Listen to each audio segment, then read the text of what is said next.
खत्म हो गया पाकिस्तान, तो खत्म हो गया। और ऑब्वियसली ऑलरेडी जो है ISRO is one of the biggest biggest space organisation in the whole world, लेकिन टक्कर देने वाला नासा को अब। पंजाबी कहते ने खाला ही दा घर नहीं है, ठीक है, जानते जाना। यार हमारा पाकिस्तान वो मुल्क है ना खुद तरक्की करता है ना किसी को तरक्की करता देख सकता। और हम थोड़ा ज़्यादा गोश्त खाते होंगे उनसे, और वो ज़रा ज़रा वेजिटेरियन है, तो लेकिन वो कहाँ पे जा रहे हैं और आप कहाँ जा रहे हैं। और फाइनली चंद्रयान 2 के फेलियर के बाद, फेलियर हम उसको भी नहीं कहेंगे आई थिंक, क्योंकि वो चांद तक तो पहुंच गया था, सिर्फ लैंडिंग का जो था ना वो इशू था।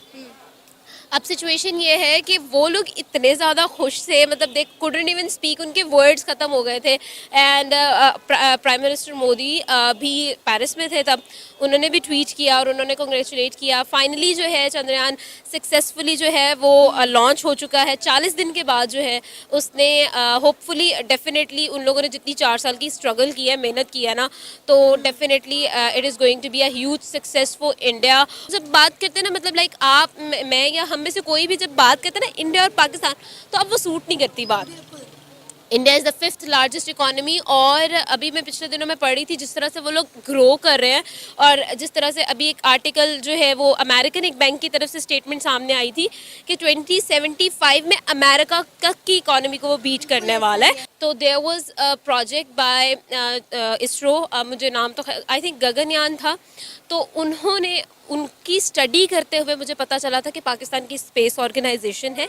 I was studying about ISRO's project, उनकी स्टडी करते हुए मुझे पता चला कि अच्छा यार, पाकिस्तान का भी एक स्पेस प्रोजेक्ट है, और उस स्पेस प्रोजेक्ट स्पेस ऑर्गेनाइजेशन है और उसका नाम स्पार्को है। उसने सिर्फ 2 प्रोजेक्ट्स किए हैं अपने, और 2 सैटेलाइट्स लॉन्च किए हैं। ना ही हमारे पास कोई सैटेलाइट लॉन्च व्हीकल है, सिर्फ पूरी दुनिया में 12 कंट्रीज़ के पास ये लॉन्च व्हीकल है, India is one of them, ठीक है। और उसके बाद जो है हम लोग देखें कि मुझे पता ही नहीं था कि स्पार्को भी एग्जिस्ट करती है, आई डिडंट इवन नो। देखिए, बैक इन 1970s जब इंडिया ने न्यूक्लियर वेपन टेस्ट किया था, तो that was a mission, that was a time जब इंडिया को एक मौका मिला कि वो ग्लोबल एलीट क्लब में बैठे जाके। उस वक्त अगर आपको याद हो कि बड़े थोड़े ममालिक थे जिनके पास न्यूक्लियर वेपन्स थे। आज अगर इंडिया ये करने जा रहा है और ये कर पाता है, तो आप ये इमेजिन कर लें कि ये एक बहुत बड़ी, जिसे वो कहते हैं ना, डेवलपमेंट होगी। इंडिया की स्पेस रिसर्च ऑर्गेनाइजेशन जो है, उसने काफ़ी देर से इसके ऊपर काम कर रहे थे। तो ये इंडिया अगर ये कर पाता है, तो ये आप समझ लें कि इंडिया हिस्सा बन जाएगा अमेरिका का, चीन का, रशिया का। सोवियत यूनियन जब थी रशिया, तो तब दे डिड इट। सो अब आप इमेजिन करें, जिसे वो कहते हैं ना कि चौथा कंट्री होगा कि वो अपनी अगर ये कंट्रोल लैंडिंग जो है वो चांद के ऊपर कर सके। और एक तरफ आप देखें दिल्ली, नरेंद्र मोदी साहब फ्रांस बैठे हुए हैं। ये सिग्नलिंग इंडिया करता है, इंडिया की जो गवर्नमेंट है वो सिग्नलिंग करती है।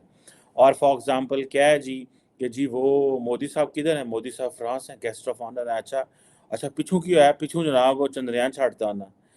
ये है, this is what they have been doing. Doctor Jaishankar किधर हैं, डॉक्टर डॉक्टर जयशंकर तो इंडोनेशिया बैठे हुए हैं। अच्छा, वो इंडोनेशिया में, और पीछे से जनाब ये जो Chandrayaan is known as basically जिसे कहा जाता है मून व्हीकल, ठीक है। और इससे संस्कृत के अंदर ये जो ज़ुबान के अंदर, अब ये जो इनका मेरा ख्याल है जो सतीश धवन स्पेस सेंटर है, वहाँ से आंध्र प्रदेश में, वहाँ से इन्होंने आज अभी 2:30 बजे के अरसा पहले, वक़्त पहले इन्होंने इसको छोड़ा है। और बहुत सारी दुनिया वहाँ मौजूद थी, बड़ा कुछ था, और millions of people are watching. अगर मैं इस वक़्त कहूँ कि इस वक़्त ट्विटर के ऊपर सबसे ज़्यादा जो डिस्कशन हो रही है वो यही हो रही है कि Indian space research organisation ISRO ने चंद्रयान 3 जो है उसको जो है वो रिलीज़ किया है वो। और ये अब आप देखें, अगर ये लूनर सरफेस पे सेफली लैंड कर जाता है, ये कामयाब होता है वहाँ से डाटा कलेक्ट करने में, साइंटिफिक एक्सपीरियंसेस करने में, चाँद की कंपोजिशन को समझने में, तो ये आप समझ लें कि ये बहुत बहुत बड़ी डेवलपमेंट है। उधर अब ज़ाहिर बात है, एक एक तरफ तो इंडिया के अंदर ये ज़ाहिर बात है शोर मचा के भाई देखो की हो रहा है, किस तरह हो रहा है। जनाब इंडिया ने है, जनाब चंद्रयान 3 जो है वो चलाता है। उधर मोदी साहब जो हैं वो वहाँ पे बैठे हुए हैं and they are having discussions, और वो डिस्कशंस कर रहे हैं, और जिससे वो कहते हैं ना कि और वो फ्रांस के साथ बैठे डिस्कशन कर रहे हैं। सो इससे तासुर ये उभरता है कि भाई इंडिया इज़ गोइंग ग्लोबल। ठीक है जी।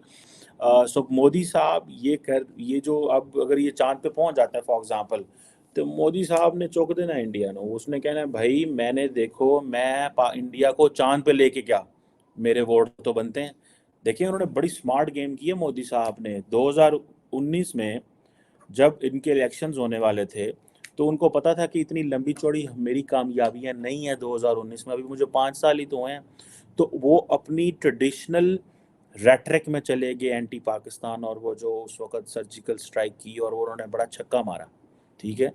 और वो बहुत बहुत स्मार्टली प्ले कर रहे हैं। आप उनकी ज़रा ये सारी स्ट्रैटेजी को समझें। वो बड़े स्मार्टली प्ले कर रहे हैं इस सेंस में कि उनको इस चीज़ का पता था कि 2019 में हमारी वो ग्रोथ नहीं है। 2023-24 में उनको पता है कि हमारी ग्रोथ इतनी ज़्यादा है कि हमें पाकिस्तान की ज़रूरत ही नहीं है, डिस्कशन नहीं करो। वो तो बमाजी की बात हो गई। सो लोगों को ये कहा कि ख़त्म हो गया पाकिस्तान, तो ख़त्म हो गया हमारा नेबर, तो हमें तो उनकी बात ही नहीं करनी, हमें तो फ्रांस से बात करनी है, हमें तो अमेरिका से बात करनी है, हमें तो चंद्रयान की बात करनी है, हमें तो और तरफ जाना है। सो हमें तो जापान से बात करनी है, हम तो क्वाड का हिस्सा है, हम तो I2U2 का हिस्सा है, हम तो यूएई के साथ कहाँ पे जा रहे हैं। सो ये वो चीज़ें हैं जिसको उन्होंने प्रॉपर कैश इन किया है। उन्होंने पूरे का पूरा, जिसे कहते हैं ना, एक प्रॉपर उनके पास ब्लूप्रिंट था कि हमने क्या करना है, और वो उस ब्लूप्रिंट पे प्रॉपरली चल रहे हैं। ठीक है जनाब। सो मैं तो इसको साइंटिफिक सक्सेस बिल्कुल समझता हूँ इंडिया की पॉलिटिकल सक्सेस भी समझता हूँ। मैं इसको इंडिया की, जिसे कहते हैं ना, राइजिंग ग्लोबल पावर, उस लेंस से भी देख रहा हूँ। मैं इसको ये भी देख रहा हूँ कि जो इंडिया का कॉन्फिडेंस होगा, आप इस कॉन्फिडेंस को देखें। ठीक है जी। जिसे वो कहते हैं ना, आप उस कॉन्फिडेंस को देखें कि वो कॉन्फिडेंस कैसा है। ये जो कॉन्फिडेंस है, ये कॉन्फिडेंस इंडिया को, इंडियन अवाम के लिए, अभी फॉर एग्जांपल मोदी साहब वहाँ पे थे, फ्रांस में थे, तो वो जाते ही पहले अपने डियास्पोरा से मिले। सो उनके पास 2 दिन थे। उन्होंने 2 दिन में अपना वो जो बात उसने की ना, मोदी ने वहाँ पे, मैं आई वाज लिसनिंग। उन्होंने कहा मेरे जिस्म का एक एक जो शरीर का पता नहीं एक एक हिस्सा जो है, और मेरे वक़्त का सारा टाइम जो है, मेरी ज़िंदगी का सारा टाइम, वो भारत के लिए है। भारत की स्पेस एजेंसी इसरो ने चंद्रयान 3 को लॉन्च कर दिया है और ये लगभग 40 दिनों के सफ़र के बाद मून की डार्कर साइड पर लैंड करेगा और वहाँ कुछ साइंटिफिक एक्सपेरिमेंट करेगा। इस दौरान पीएम नरेंद्र मोदी फ्रांस के दौरे पर हैं और इससे एक बहुत ही बड़ा मैसेज जाता है पूरी दुनिया को कि इंडिया कितनी तेज़ी से राइज कर रहा है और हमारे कितने एम्बिशियस प्लान्स हैं। चंद्रयान 3 भी डार्कर साइड पर ही लैंड करने वाला है। इसकी वजह से अमेरिका को बहुत ज़्यादा इंटरेस्ट है इस मिशन पर, क्योंकि भारत ही वो देश है जो मून की डार्कर साइड का डेटा अमेरिका को प्रोवाइड करा सकता है और वो उनकी मिशन के लिए बहुत ही वाइटल साबित होगा। साथ ही साथ अब ऐसी बात होने लगी है कि आने वाले समय में इसरो नासा को भी पीछे कर देगा कुछ मामलों में। पाकिस्तानी मीडिया इतनी ज़्यादा इनसिक्योर हो चुकी है और पाकिस्तानी जो स्टेट है वो इतना इनसिक्योर हो चुका है चंद्रयान 3 की वजह से कि उन्होंने अपने न्यूज़ चैनल्स में इसको कवर भी नहीं किया। लेकिन जो इंडिपेंडेंट यूट्यूबर्स हैं उन्होंने इसको बढ़ चढ़ कर कवर किया और पाकिस्तानी लोगों का ऐसा मानना है कि वो इंडिया के सामने कहीं स्टैंड नहीं करते। पाकिस्तान का जो स्पेस प्रोग्राम है स्पार्को, वो इंडिया से पहले स्टार्ट हो गया था, लेकिन तब से लेकर अब तक स्पार्को ने सिर्फ 2 सैटेलाइट्स अंतरिक्ष में भेजी हैं और वो भी किसी दूसरे के लॉन्च व्हीकल से। पाकिस्तान के स्पार्को के पास कोई भी अपना लॉन्च व्हीकल तक नहीं है।